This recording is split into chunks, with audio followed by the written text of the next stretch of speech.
Hi, and thank you so much for popping by. My name is Dr. Bita Pobalozi. Feel free to call me Dr. Balozi or Dr. Bui.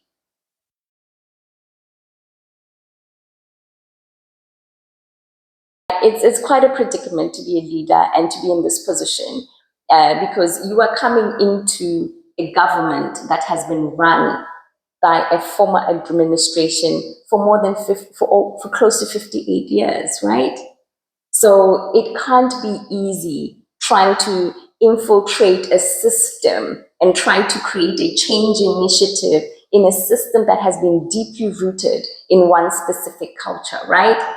So now you have to come in with a change initiative that is going to literally make people very nervous, people very uncomfortable, people sometimes afraid that they're going to lose their jobs because in this case, the former administration of Botswana was in power for close to 60 years.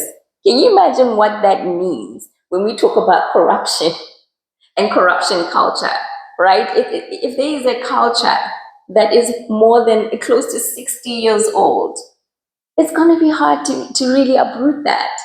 And I can see how it was so difficult, even for the former administration, to try and uproot corruption. Apart from the fact that I believe that Boko is going to face a lot of resistance trying to fight corruption, which is as deeply rooted as it is showing here in news coverage.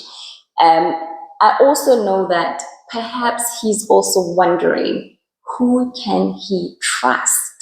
Boko doesn't have, a lot of time. In 5 years, in 4 years, he's almost done with his first year. In 4 years' time, the elections are coming.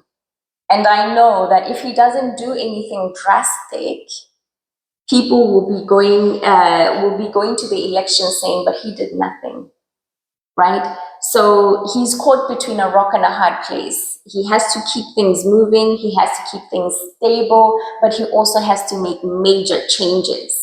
There are a lot of moving pieces for him right now, right? So Boko has a lot to do in terms of making sure that this change initiative, this call to stamp down corruption, that he really brings the people with him along, right?